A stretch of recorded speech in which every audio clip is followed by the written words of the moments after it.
Hola, bienvenidos al canal Antonio Profe. Hoy vamos a comenzar una sección nueva donde hablaremos de ciencia de forma sencilla. Serán vídeos cortos sobre a 10 minutos más o menos.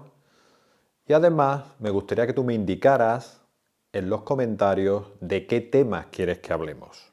He decidido empezar por una tecnología apasionante, la ingeniería genética, porque estoy convencido de que vamos a escuchar hablar mucho de ella en los próximos años.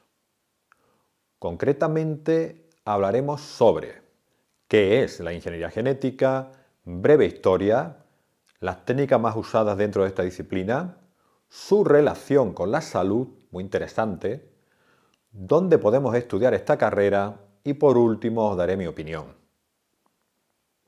Bueno, pues vamos a comenzar con ¿qué es la ingeniería genética?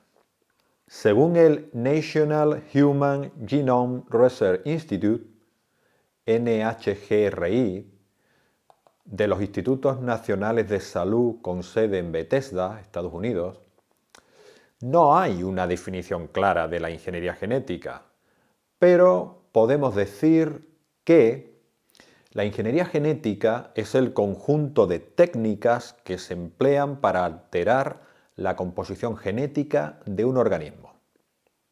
Es decir, tomar fragmentos de ADN, combinarlos con otros trozos de ADN, de forma que obtenemos una molécula nueva que luego podemos introducir en un organismo vivo para que se exprese. Vamos a ver ahora una muy breve historia de la ingeniería genética. Desde hace miles de años, el ser humano ha ido seleccionando las especies animales y vegetales buscando obtener las características más ventajosas de estos seres vivos, en beneficio propio. El lobo, por ejemplo, pasó de ser un animal salvaje a convertirse en un animal doméstico que ayudaba en diversas tareas. No hay más que ver una foto de un lobo y la de mi perro Newton para darnos cuenta que ha ocurrido un cambio bastante radical en cuanto a tamaño, aspecto, comportamiento, etc. Dentro del reino vegetal también se han ido seleccionando las plantas que nos resultaban más útiles. El trigo, por ejemplo, con espigas más grandes y tallos más gruesos para que resistieran los vientos. Frutas más dulces, más gruesas, etc. En definitiva, el ser humano ha ido haciendo una selección genética a lo largo de la historia. Selección genética que ha ocurrido durante miles de años. Sin embargo, a principios del siglo XX, Thomas Hunt Morgan, genetista norteamericano, empezó a realizar experimentos genéticos con la mosca del vinagre, o mosca de la fruta, la Drosophila melanogaster. Al mismo tiempo, otros científicos también empezaron a trabajar con esta mosca. De forma que, pasados unos años, se llegó a la conclusión de que los cambios genéticos que antes ocurrían durante miles de años ahora podrían ocurrir mucho más rápido. Concretamente, un colaborador de Morgan, Hermann Joseph Müller, también genetista estadounidense, después de someter a la mosca a radiación X, observó que provocaba la aparición de mutaciones aleatorias de vez en cuando y que algunas de estas mutaciones tenían efectos positivos sobre la mosca. Pero claro, la mayoría de las mutaciones eran perjudiciales, incluso letales. Luego, este no era el camino para una manipulación genética controlada. Pero ya se había dado un paso importante, un paso de gigante, diría yo. De hecho, en 1946 le fue concedido el Premio Nobel a este científico por su trabajo, Premio Nobel de Medicina. En 1953 tuvo lugar uno de los hitos más importantes del siglo XX, el descubrimiento de la estructura del ADN por Rosalind Franklin, química y cristalógrafa británica, Maurice Wilkins, físico neozelandés, Francis Crick, físico y biólogo británico, y James Watson, biólogo estadounidense y el único que sigue vivo en la actualidad. Este descubrimiento fue clave, ya que una vez conocida la estructura del ADN, su manipulación estaba más cerca, y no de forma aleatoria como se hacía con la mosca del vinagre, sino con precisión. 2 décadas más tarde, en los 70, se descubrió la herramienta fundamental para la modificación del ADN. Clave: las endonucleasas de restricción. Estas son unas enzimas cuya función es cortar el ADN en unas zonas concretas, llamadas sitios de restricción. La endonucleasa reconoce una secuencia de entre 4 a 6 pares de bases y cortan el ADN por ese punto. Luego, ya podemos cortar el ADN por donde nos interese. Clave. Y después, con otras enzimas llamadas ligasas, se pueden volver a unir los fragmentos que nos interesen, claro. En definitiva, ya tenemos las tijeras y el pegamento para la manipulación del ADN con precisión, no de una forma aleatoria como se había hecho hasta ahora. El Premio Nobel de Medicina de 1978 fue concedido a los descubridores de las endonucleasas de restricción, los microbiólogos Werner Arber, Daniel Nathans y Hamilton Smith. Una vez vista esta breve historia de la ingeniería genética, vamos a ver las técnicas más usadas dentro de esta disciplina y vamos a empezar por la que yo creo que es la más importante, que es la tecnología del ADN recombinante.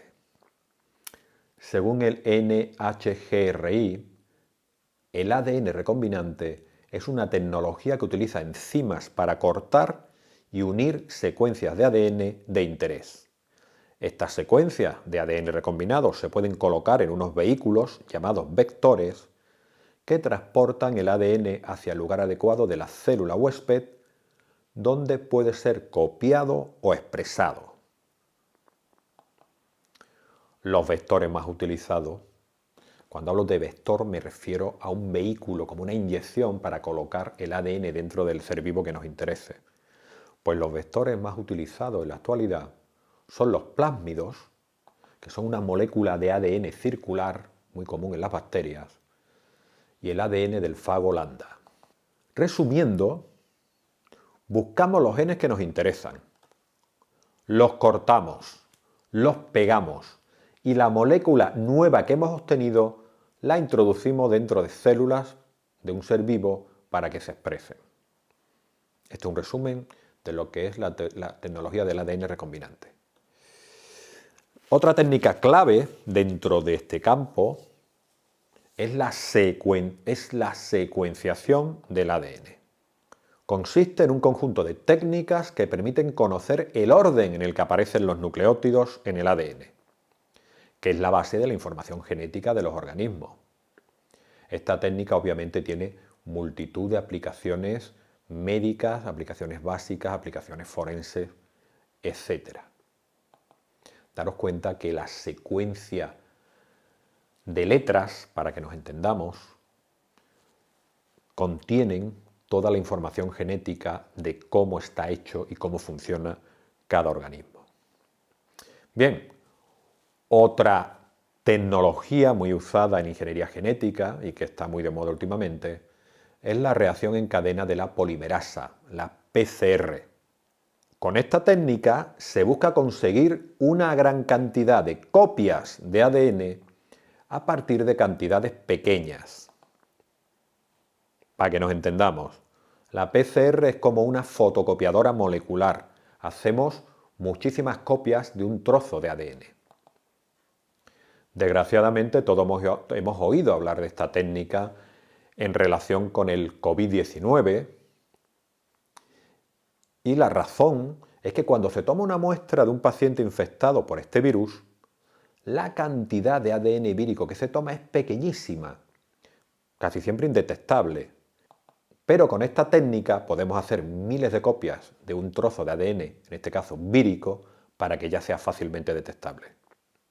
Por cierto, ayer, 5 de marzo, me pusieron la primera dosis de la vacuna de AstraZeneca y estoy fenomenal, ¿vale?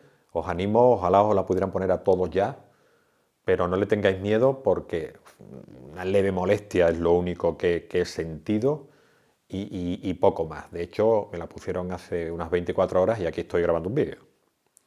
Bien, vamos a ver ahora una de las partes, yo creo, más interesantes de este vídeo, que es la relación de la ingeniería genética con la salud. Concretamente vamos a hablar sobre proteínas sintetizadas a partir de organismos transgénicos. Y yo creo que para empezar podemos hablar de la síntesis de la insulina.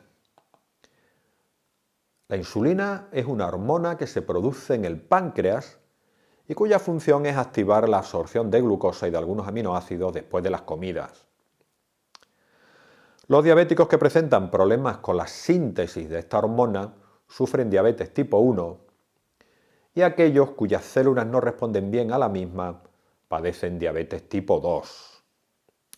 Los pacientes con esta enfermedad presentan niveles altos de glucosa en sangre, lo que puede acarrear, si no se trata, serios problemas de salud, como ceguera, gangrena, incluso la muerte, pero insisto, si no se trata, ¿de acuerdo?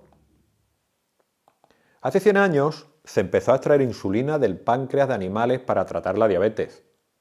Por ejemplo, se estimó que hacían falta 50 cerdos para el tratamiento anual de un solo paciente. Pero la insulina del cerdo no era exactamente igual a la humana. Difiere únicamente en un único aminoácido. Pero esto provocaba que muchos pacientes sufrieran alergias que impedían seguir el tratamiento. Y por otro lado, estamos hablando de hace 100 años, era muy caro y muchos pacientes no podían permitírselo. Afortunadamente, mucho tiempo después, en 1977, se identificó el gen que codificaba la insulina en el genoma humano. Como ya había comenzado la ingeniería genética, lo siguiente fue cortar este gen que codificaba la insulina, buscar un vector adecuado, por ejemplo un plásmido, que ya hemos dicho que era una molécula de ADN circular, e introducirlo en una bacteria para que fabricase la insulina en grandes cantidades. Fijaros, lo que conseguimos es que las bacterias se comporten como si fueran vacas, solo que en vez de dar leche dan insulina, pero en grandes cantidades y además da la insulina humana.